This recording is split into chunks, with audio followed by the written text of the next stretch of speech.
Okay, now, men beating women, appalling, shocking, unforgivable. But is domestic violence almost always men attacking women?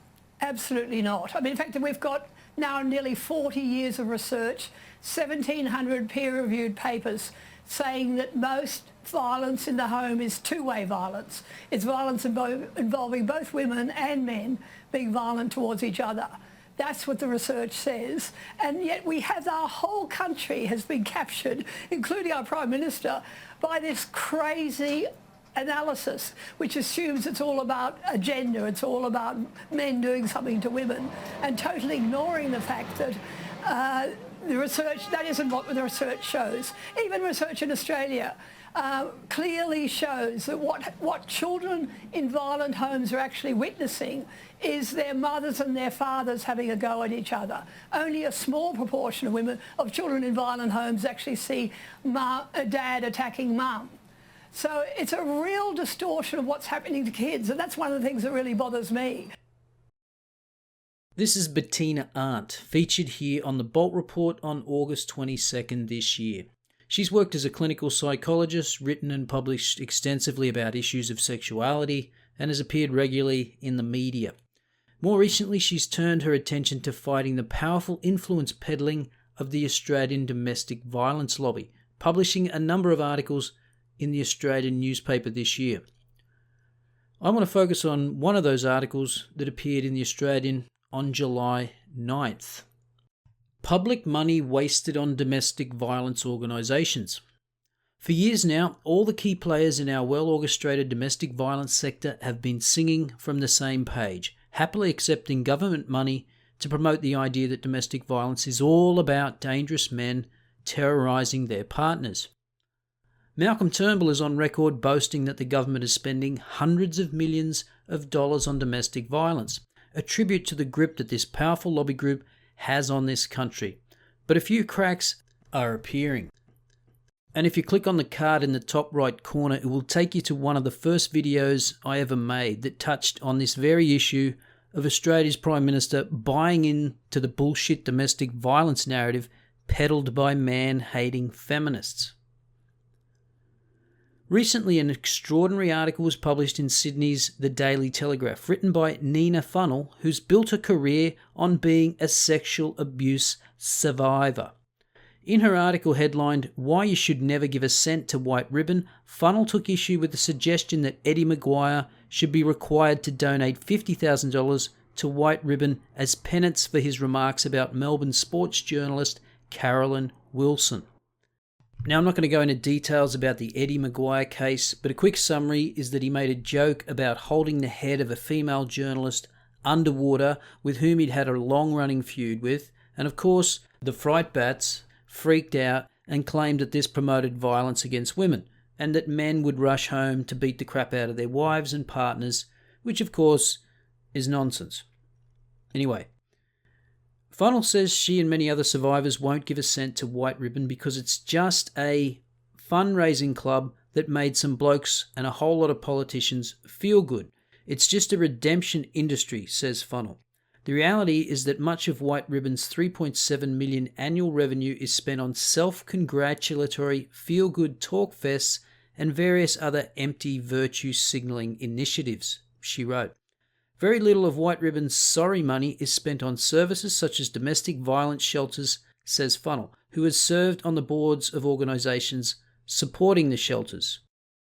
So I'll leave a link to the Nina Funnell article, but it's worth noting, other than her very valid critique of domestic violence scam organisations like White Ribbon, she buys into the whole domestic violence narrative that it's all about violent men and their violent attitudes. And just a side note, being a victim of domestic violence doesn't make you an expert on domestic violence, just as being a victim of a car accident doesn't make you an expert on traffic accidents. Given that such shelters continue to cry poor, it's about time someone asked where all Turnbull's hundreds of millions of dollars are going. The answer is not just White Ribbon, but the multitude of government-funded domestic violence organisations such as Our Watch, DV Connect, Ann Rose, Domestic Violence Victoria. The list is endless.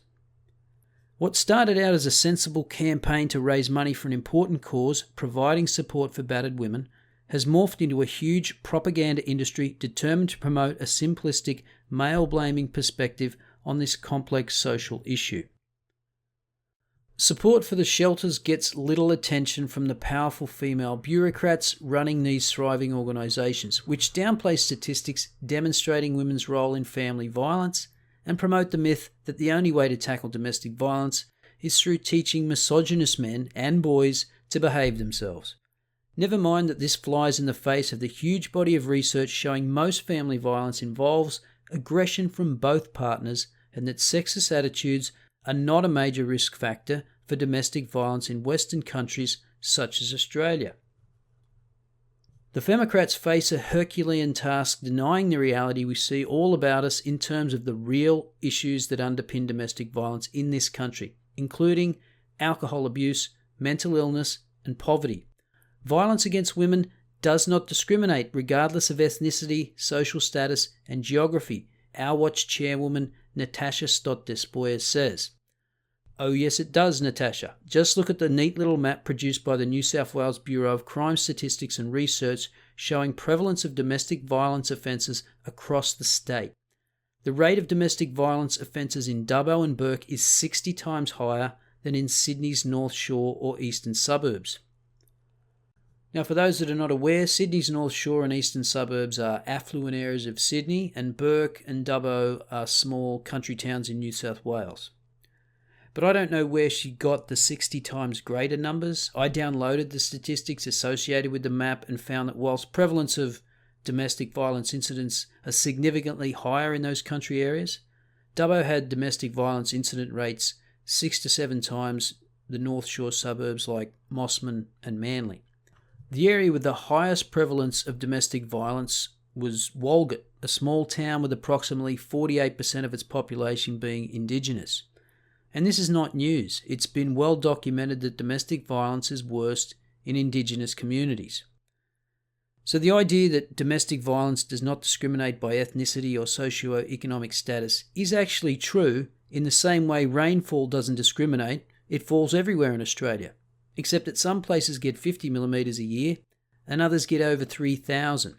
It's a statement that serves no purpose except to obfuscate the real issues that lead to domestic violence because it fits the men are all evil and women are always victims narrative.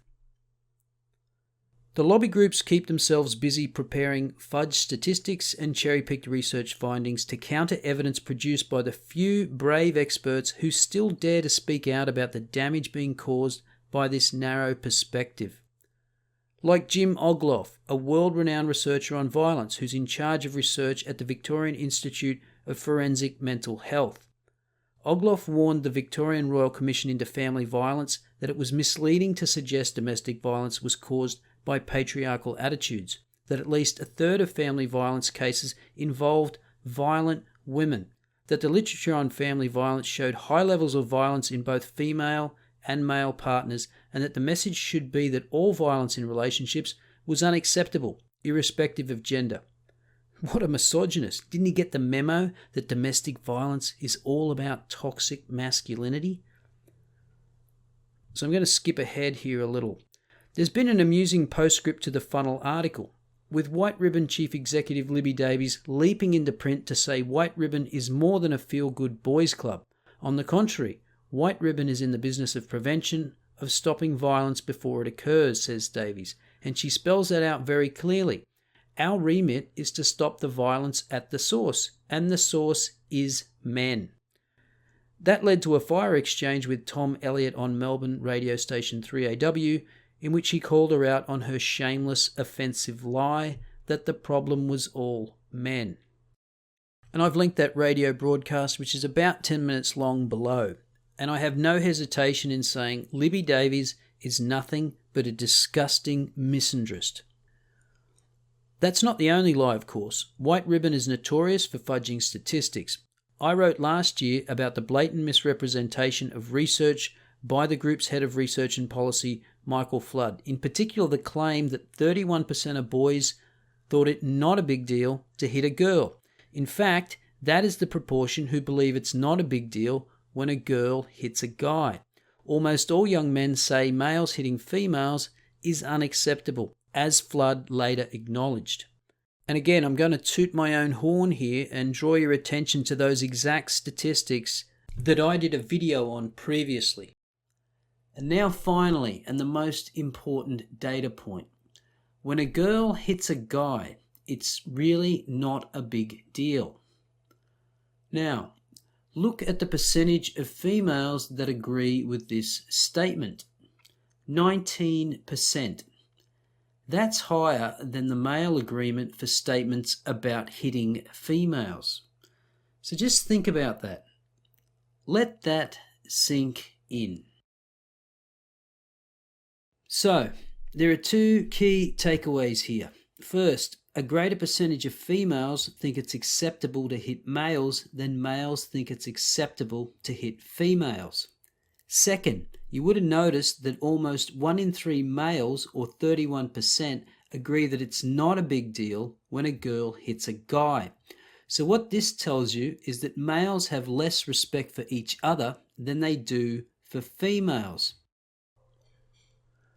Funnel's objection to White Ribbon is that it does nothing to help survivors and allows dangerous men to make amends and excuse their behaviour. The real concern should be that so many good men have been hoodwinked into supporting a male-bashing organisation that shows no interest in addressing the real causes of this worrying social issue. Well, amen to that. So as I've said, click on the links below for more information and statistics that directly challenge the domestic violence narrative. Not just for your own edification, but because the next time one of those money-grubbing, man-hating charities puts their hand out asking for donations, you can not only refuse to donate, but tell them exactly why using statistics and well-reasoned arguments.